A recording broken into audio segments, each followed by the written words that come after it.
Hi Ellie, hi Sienna, my two daughters. This is my fifth video in a series of videos just for you girls, sharing just various things and opinions from my own life and my own perceptions, of which you can take whatever makes sense for you and apply it in your life, and you can take what doesn't make sense and say, Dad's a little crazy.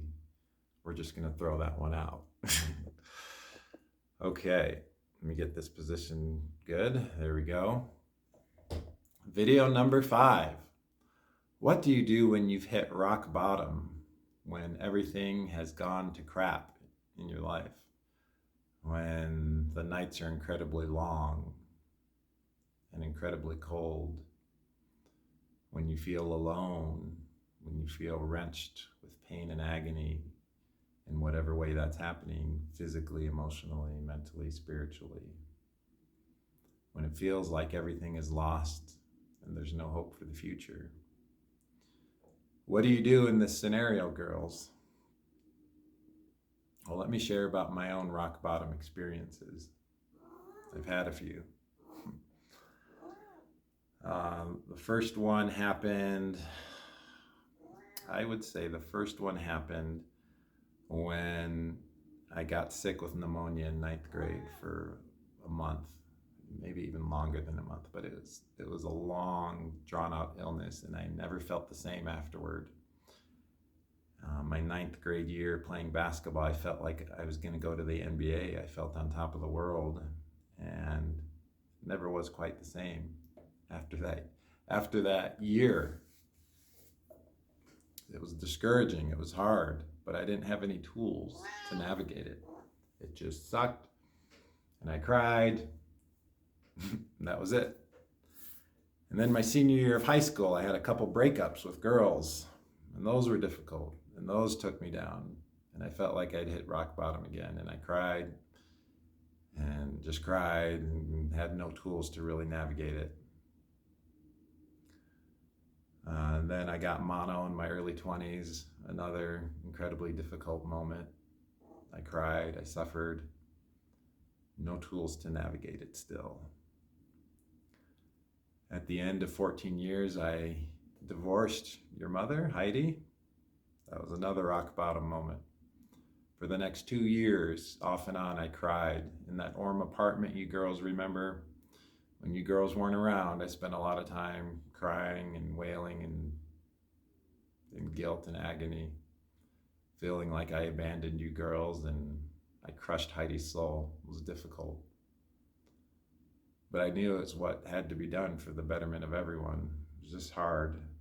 I hate hurting people. Still no tools to navigate that, but I started to learn. At that time, I started to research, tried to understand. What do you do when you've hit rock bottom? Fast forward, I had a spinal fusion back surgery on my L5S1 joint, and a couple months later, my body blew up basically. I couldn't eat. Specifically, my stomach blew up. I couldn't eat. I lost very quickly about 30 pounds. I went to the ER 5 or 6 times in the span of a month. And it was through that experience that I started to realize that the reason rock bottom happens a lot of times, not all the time, the reason it happens is because you have a knowledge gap. There's some truth about reality you are missing that is causing a horrible experience because you were not prepared for it. In my case, I was not prepared for the experiences that came. Many of the experiences I had the knowledge of relationships and human interaction and human tendencies and the human immune system and health and wellness and viruses and all those things, but I didn't have the knowledge. That knowledge only came after the experience. So rock bottom will hit you, and it's hard to prepare for. It just can come when you least expect it. So I overcame the issues of my back surgery largely by juicing and eating super healthy salads, lots of salads, and taking lots of supplements. And then a year later, I hit another rock bottom when I got Lyme disease, which I didn't know it at the time it was. I started getting rashes and all sorts of weird bumps on my body. And the herpes simplex virus went into overdrive, and I became suicidal, girls. This was the worst rock bottom I'd ever hit. I was suicidal. I was thinking about ending my own life. I remember in this condo, there's a small bathroom. I remember looking in the mirror with a large cutting knife, and I had it up to my throat. And I said, I could just shove this thing as hard as I can, cut this artery, and let myself bleed out. And it will be a short-term amount of suffering to end the suffering I'm feeling. And then I thought of you girls, and I dropped the knife. I thought about that I am your father, and you girls are growing up and you're learning, and you need your father. And I chose to stay. I chose to stay in this world for you girls. And I'm grateful that I did that. And I hope to have the strength to live many, many, many more years for you girls. But what got me out of that? How did I get out of that rock bottom? Well, I started to go to a therapy. I spent $9,000 over the course of 3 months to see a couple therapists and go to group sessions. And I did this 3 times a week for 3 months. So roughly 36 sessions, 2 with therapists, 1 with a group. And I went before the group and I said, I'm having weird rashes on my groin. I'm having cold sores and cuts. I feel like a freak. I feel like I'm a plague to humanity. I just openly admitted how I felt about what was going on. And they listened and didn't judge me. I felt no judgment from the group. They all had their own issues they shared that were pretty severe and compelling for them. But the working through, I think it was Jared and what was the other therapist's name? I can't remember the other therapist's name. They worked with me. They would listen to me, and they would make a whiteboard diagram of everything I was saying about myself, about how I felt like a plagued zombie and all these negative things, and that I was no longer capable because of this disease that was afflicting me. And I remember one time, Jared, one of the therapists, he took me out to play basketball. I was not playing basketball at the time. I'd given it up because I felt so crappy. And he said, I promise you, you can still shoot. I promise you can still play if you want. And I'd play him one-on-one and shoot around, and he'd rebound for me, and I started knocking him down. Jumper after jumper after jumper, and it was eye-opening. Because that was, that was such a hard time, girls. I can't imagine anyone going through. It was a total of about 14 months where I felt biblically plagued with everything you can imagine happening to your body. That's what Lyme disease is. It is these spirochetes and other infections, stealth infections I had, and my body trying to get rid of them, and every square inch of my body getting inflamed and erupting with weird stuff. In addition to the other viruses I already had reactivating. It's a horrible experience. It's like you're being ripped apart from the inside out, and no one can see it. It's called an invisible illness. So people think you're fine. My dad would say to me, oh, when are you going to get out of your funk? Because what else could he say? He can't see what's going on the inside at the micro level. Only someone who has had it can empathize with another in that way. But through a lot of therapy, a lot of research, that book I told you about in a previous video, Gerson Therapy, I increased my juicing and included other juices. I was doing 4 juices a day, celery, then apples, Granny Smith apples and carrots, then orange juice, and then a mixture of various greens and peppers and things like that. Every day, I was going to the grocery store every 3 days and just loading up on greens and vegetables. And I was just juicing like a madman. And then I lost the ability to speak and walk in early 2019. I mean, I could walk with a cane. I used my mom's cane to walk, but I couldn't talk. I would, trying to talk was an ordeal. I'm grateful I can talk now. It's a blessing to be able to talk. But talking and walking became incredibly difficult, and I think it was because I had started antibiotics and I was finally truly killing the things in my body that were afflicting me. And that's when I really started the juicing too. I ate very poorly in the year 2018 because I was so depressed. And so the beginning of the death of the spirochetes and infections in my body caused some severe symptoms. It's called the Herxheimer reaction, where the body is overloaded with the die-off and toxins. But after a couple of months, that stopped. And then I did the one thing that I think propelled me out of rock bottom. I cut myself off from the world. And this is what worked for me. You girls, Ellie and Sienna, must find what works for you if you are ever in rock bottom. But this worked for me. I cut myself off from the world and I began a very deep inward journey. Something I'm doing right now, actually.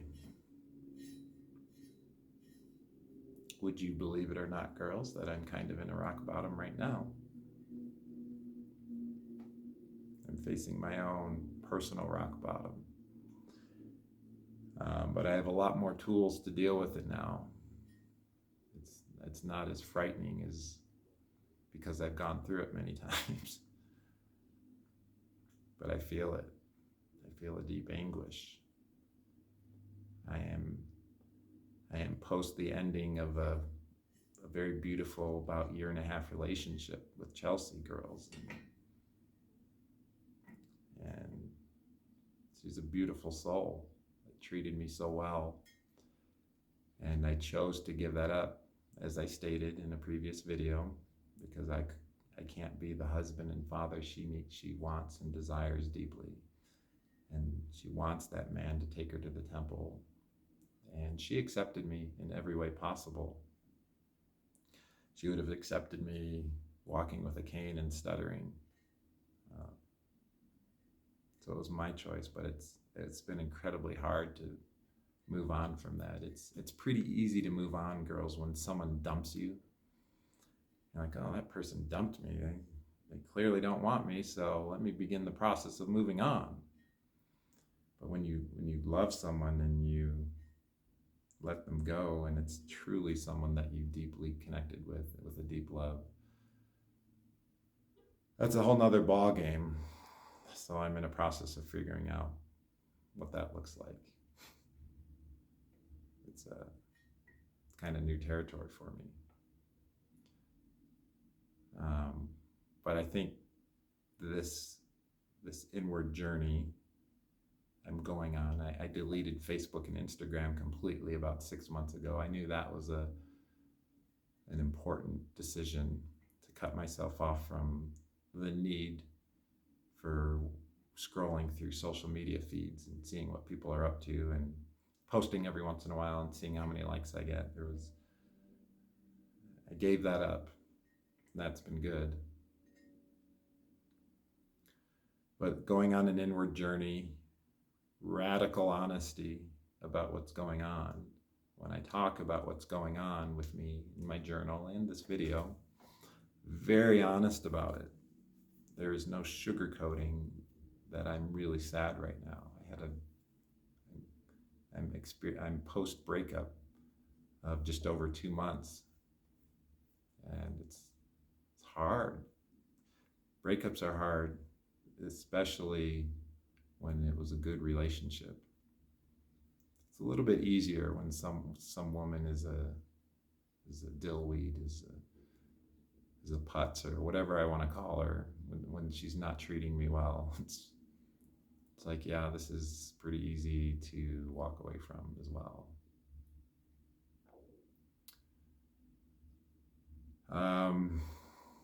So I'm talking about not rock bottom while I'm navigating rock bottom. Isn't that interesting?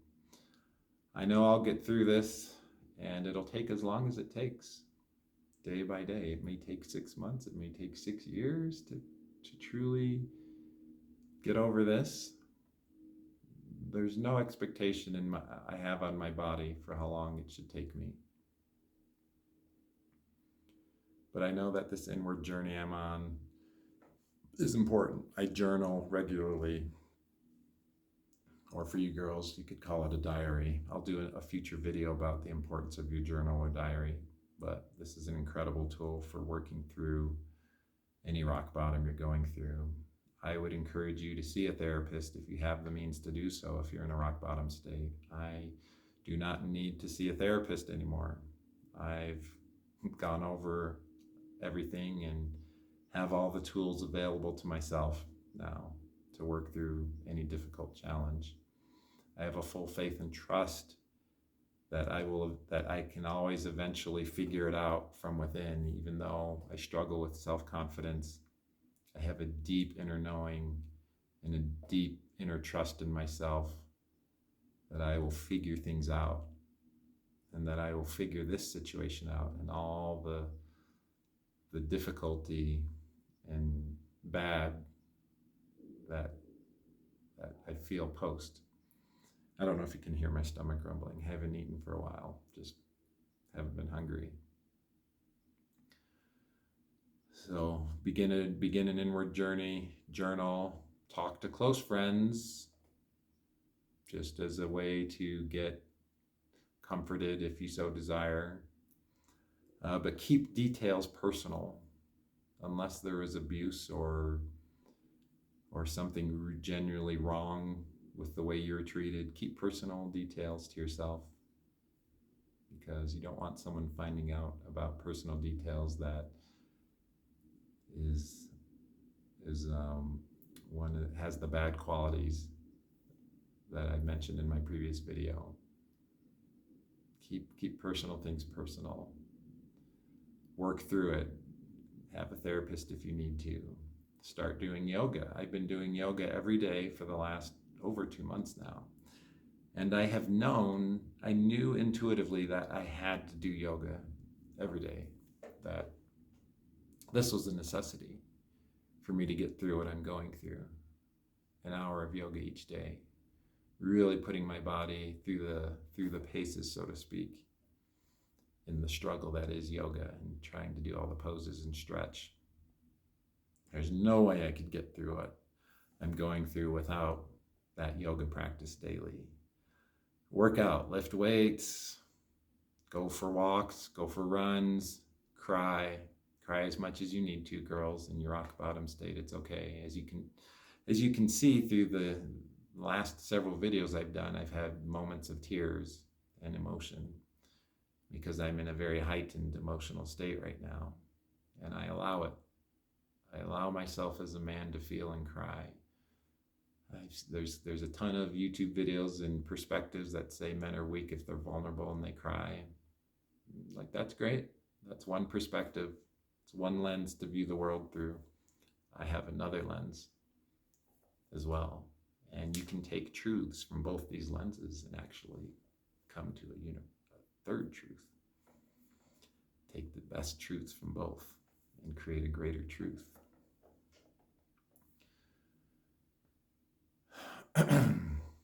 So I accept myself in this rock bottom state, and everything I've done while in it hasn't been pretty. I confess to being less of a man while going through this, but it's okay. It's gonna be okay. Whenever I make a hard decision that I know is the best for everyone, there's always this crash and burn and an eventual return to light for everyone involved. It happened with my ex-wife. She got remarried.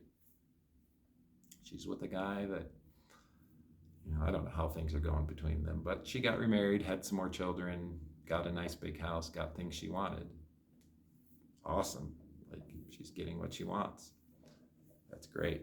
I'm happy for her. And I truly believe, at least I hope, that Chelsea will get everything she wants in her life. And I send her all my love and care for wherever her path is leading her, and hope that a man with the good qualities I listed in my last video comes along and is able to take good care of her in a way that I did not have the strength to.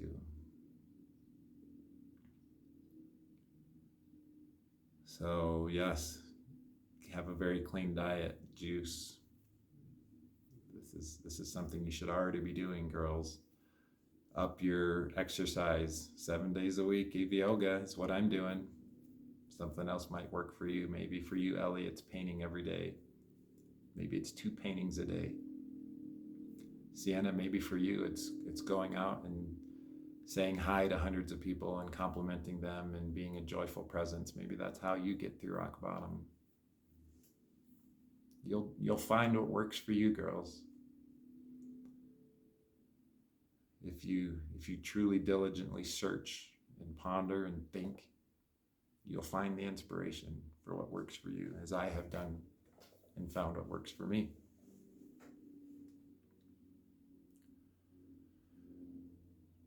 What else on rock bottom? It's tough times. It's the winter of life. Some describe rock bottom as the winter. Yeah, I feel the winter.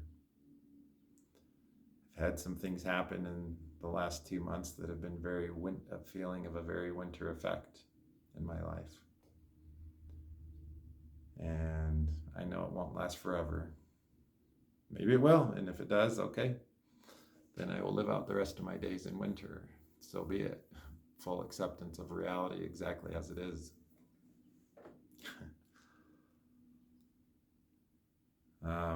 And accept my mistakes, accept the consequences of my choice that has created my rock bottom right now. I accept my choices and consequences of those choices.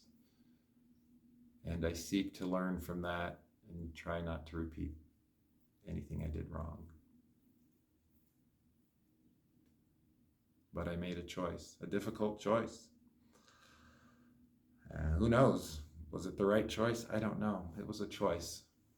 At least I made a choice. And it's the best I can do with who I am as a person right now. Okay. Well, this is video 5, how to handle a rock bottom. Find what works for you, girls, and anyone watching, find what works for you. And allow yourself to cry and feel as much as you want. No limit. Every human emotion is valid. Do not unleash your anger and rage if you have it on anyone else. Keep it to yourself, or get a bow staff like I have. Let's see if I can point at it. It's hard because it's like a mirror. There we go. There we go. There's the bow staffs right there. I train with those bow staffs. I twirl them. Makes me feel like a warrior, a mighty specimen when I'm training with those bow staffs. All right. How to deal with rock bottom, girls. Do you have any questions? Let's see. Would you be asking any questions right now? I can't think of any. I think I've covered everything I have to say. Try to gain as much knowledge as you can, girls, to handle all situations in life as best you can. Become a student of reality so you are prepared for whatever comes your way. I love you, girls, Ellie and Sienna. If you're going through something right now, if you're watching this and you're going through a rock bottom, Ellie and Sienna, I understand. And I feel what you're going through. You have a strength within you, girls.